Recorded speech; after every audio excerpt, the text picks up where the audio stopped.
He's an American businessman, investor, self-help author, and motivational speaker. He's the founder of the Rich Dad Company. He has an estimated net worth of $80 million.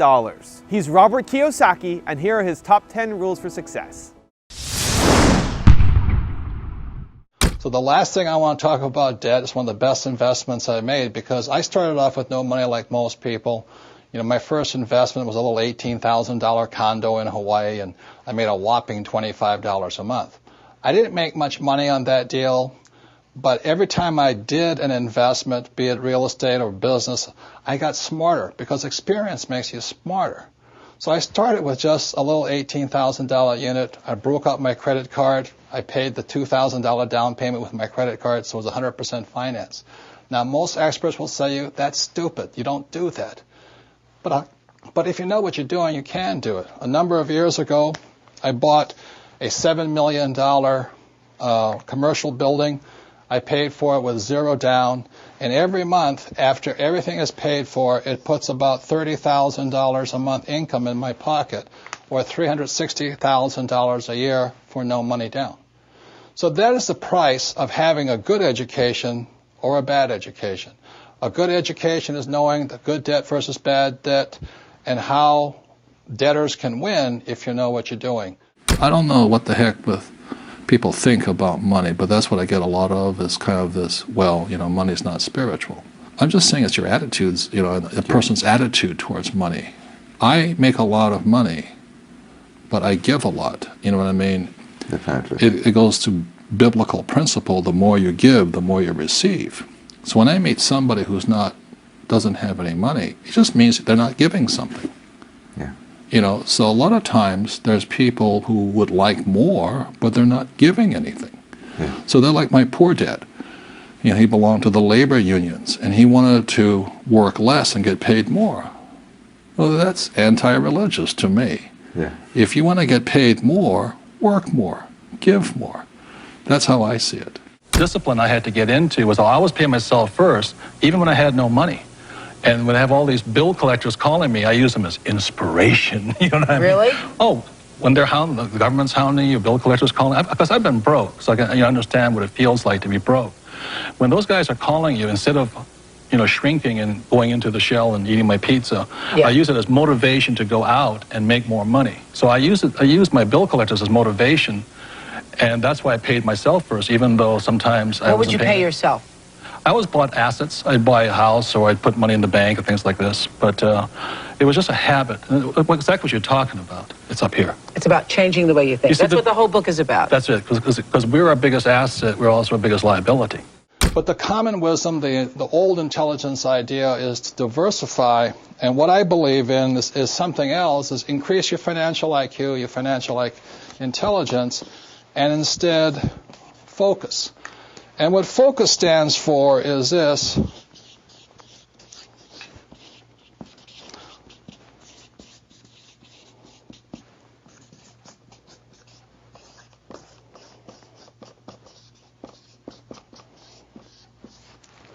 Focus is follow one course till you're successful.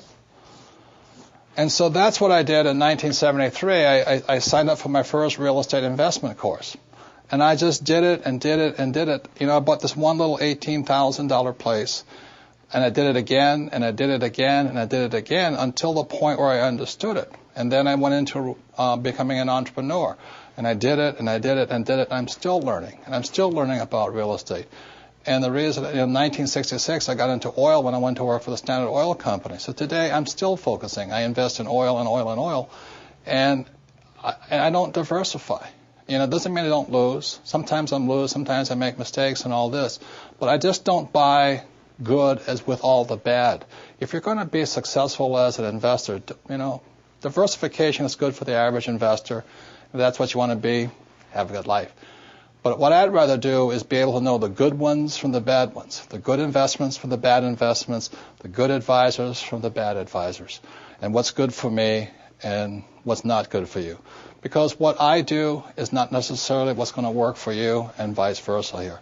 So that's why I really think instead of diversification or diversifying, the new rules of money say follow one course until you're successful. and then keep doing it. Because once you find that way of being successful, you can do it again and again and again. The thing is, you see, when people, economies go up, economies go down, we might go into a depression worldwide.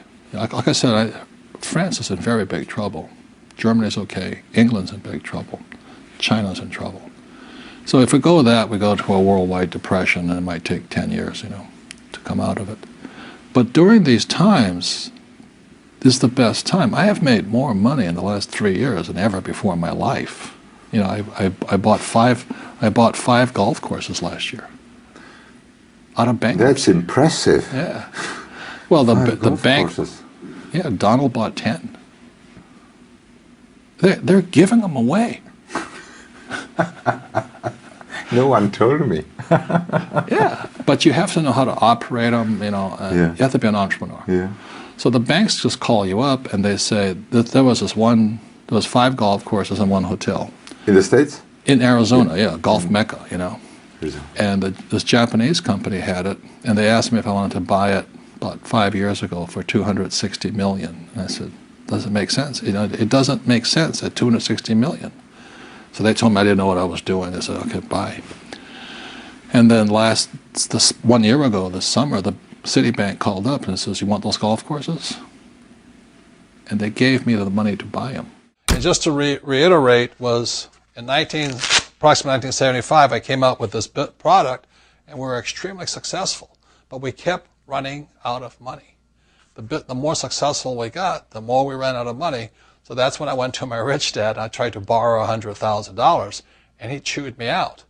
He says, why would I invest in a dumb product when you have a bad business? And so that's when he began teaching me the next level of my entrepreneurial education. It's not about the product, it's about how to design a business that doesn't need me to keep raising the capital. In other words, how do you design a business that keeps raising money automatically? And today, the Rich Dad Company is cash rich. Cash keeps pouring in because the ability to raise money constantly was designed into the business. And once again, this is the diagram. This is the BI triangle. These are the 8 pieces that make up a business. When a business is hurting, oftentimes it's because one of these 8 pieces is missing. For example, many times people say, I have a great product, but their legal is really bad, or their communication systems are bad, or their audit, their internal order processing is bad, or the manufacturing is bad, or the marketing is bad, or they have bad cash flow management. Another part of your financial IQ is to know there's 3 types of income. So if you're going to say work hard, most people are working hard for earned income, and that's what these guys are working for. The trouble with earned income in America, your tax rate's approximately 50%.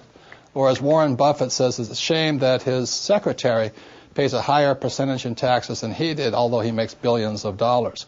So when you say to a child, go to school and get a safe, secure job, you tell them to work for earned income, the worst type of income. The second type of income is portfolio income.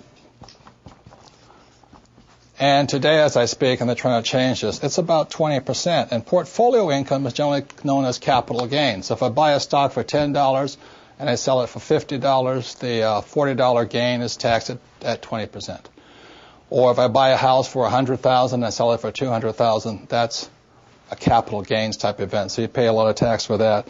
And the third type of income, which is the best type of income, excuse me, I can't spell again, is passive income. And this is income that just comes in on a regular basis. One of the reasons I am wealthy and is able to retire at a young age is because I worked hard for passive income, not earned income. I don't flip real estate generally, not portfolio income. I don't flip stocks. I want passive income. So today, the new rules of money, it's important to understand what are you going to school to become, ES, entrepreneur or investor, and what kind of income you're working hard for, earned, portfolio, or passive. And if you know what you're doing, you can pay 0% taxes legally.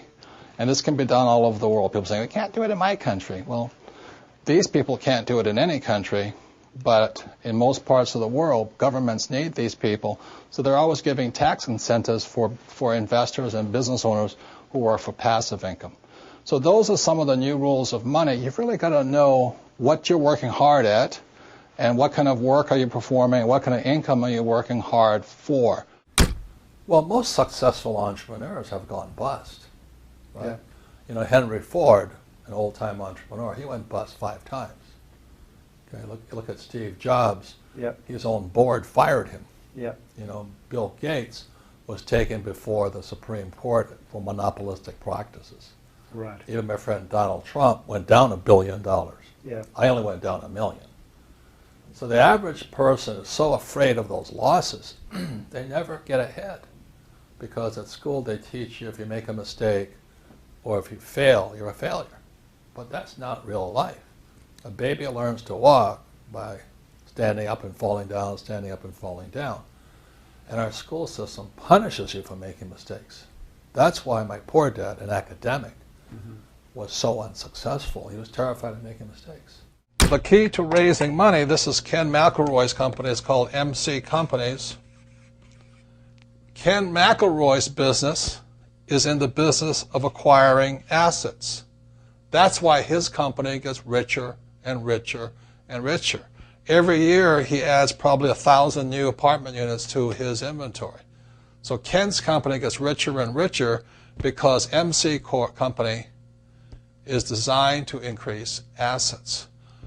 Poorly designed businesses never have any assets. They have huge liabilities. And I trust that makes sense to you. So Ken McElroy's business gets stronger and stronger and stronger because every year he's increasing more assets. The Rich Dad Company gets stronger and stronger and stronger because every year we add more assets. This year we're adding franchising to our mix. We're also, Rich Brother, Rich Sister, the book has come out. We come out with the real book of real estate, etc., etc. And every one of those products every year continues to send money into our product. So that's an idea of a well-designed business. If you have a well-designed business, I don't care if it's for real estate or making, cash flow board games. If it's well-designed, investors will give money to you because this is a well-designed business. I think the big mistake is I hear so many people say it's important to save. That's ridiculous. And the reason that's ridiculous is because what happened in 1971 is crucial. In 1971, the U.S. dollar stopped being money. In 1971, the U.S. dollar became a currency. And what that meant is Richard Nixon, in 1971, the president, took us off the gold standard. That's like giving an alcoholic free rein to the bar, or it's like giving somebody who can't control their spending unlimited credit cards. So what's happening is all the savers today are losers. The problem with 1971 is that the federal government keeps printing money, so the value of your money keeps going down. So these people, I'm saving, and if you notice, as the value of the dollar goes down, prices go up. So they call this inflation. You look at in 1997, oil was about, I think, $10 a barrel. 10 years later, it's about $135 a barrel. So they say it's inflation, but really what it is the dollar's value coming down. So savers are getting wiped out today. So to keep saying to yourself and to your kids to save money, that is not the new rule. That's an old rule. So a very big problem for most people is stop using the word save and use the word hedge. You've got to hedge your money, hedge against losses. Like when I buy a stock, I put a hedge in. I put a stop loss or a put inside of it or a call, whatever I'm doing. I want to stop it. So today, I don't save money. I'm hedging. So in 1997, I started investing in oil, gold, and silver. So as the dollar dropped, oil, gold, and silver went up. So I'm not betting so much on oil, gold, and silver. I'm betting against the U.S. dollar. And that's why this idea that you're going to tell people you need to save money, that's really, really an obsolete idea, because the idea went obsolete in 1971. The U.S. dollar in the last few years has lost almost 80% of its purchasing power. And the prediction is, because this has happened throughout history, it happened thousands of years ago with the Romans, with the Greeks, with the Germans, with the English, the Japanese, and the Chinese. Every time they've made money into a currency, something you could print at unlimited, every time that has happened, the currency has gone to its true value, which is zero. So I am afraid as this economic volatility continues, the savers who were operating by the old rules of money are just going to get wiped out because the purchasing power of their dollar is going to go down. So even if the bank's paying you 5 to 10% interest, you can't keep up with the banks printing money. So that's the old rule of money, is saving money, and the new rule is hedge. You've got to be able to see what's coming up as something else is coming down. Thank you so much for watching. I made this video because the B-Thong asked me to. So if there's a famous entrepreneur that you want me to profile next, leave it in the comments below and I'll see what I can do. I'd also love to know which of Robert Kiyosaki's top 10 rules had the biggest impact on you. Leave it in the comments below and I'm going to join in the discussion. Thank you so much for watching. Continue to believe and I'll see you soon.